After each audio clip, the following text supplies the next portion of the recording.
Medieval tapestries. Nearly all the tapestries in the medieval, the Renaissance, and Baroque periods depicted stories that were representative of Old Testament scenes and societal traditions. Most of these tapestries were usually made in a series that told a story.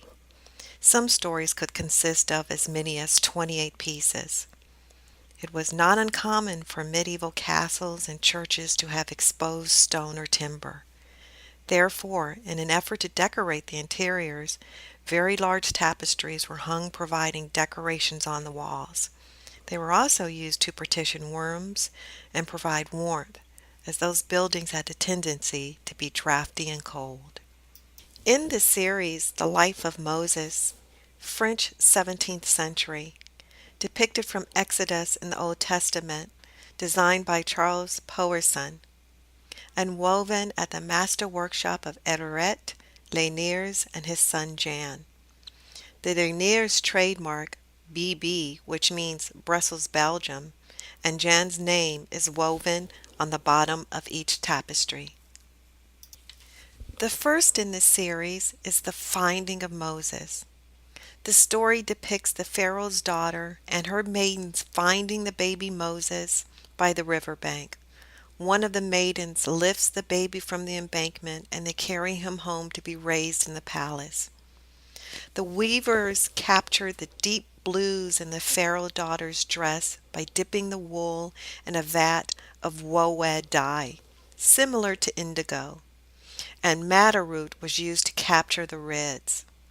Also notice in this tapestry and all of the other mentioned tapestries, the weavers enriched the materials with metal and silk threads that added a glittering effect to the story.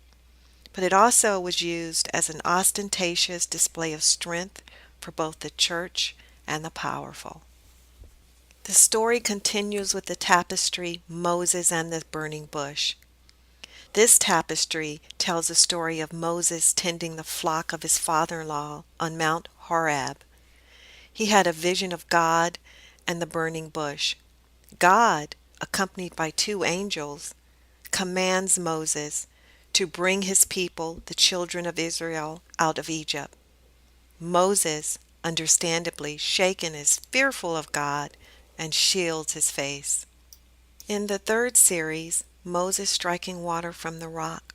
While leading the Israelites through the wilderness, God commands Moses to strike the rock, and water will come out of it for the people to drink. In the last series, titled Moses Breaking the Tablets of the Law, it illustrates Moses, who is accompanied by one of the Levites, is holding up the Ten Commandments that was received from God on Mount Sinai. After glancing at the Israelites in the background who have fallen into worshiping a false idol, Moses, in disgust, finding that to be a sin, is about to destroy the tablets. Tapestry weaving was a skilled profession that fathers passed down to their sons. It would take 12 years for an apprentice to become a master of the tapestry process. One tapestry could take up to 5 years to complete. So at this point, you're probably asking, what role did women play? Women were only permitted to spin the yarn and were prohibited from participating in the tapestry process.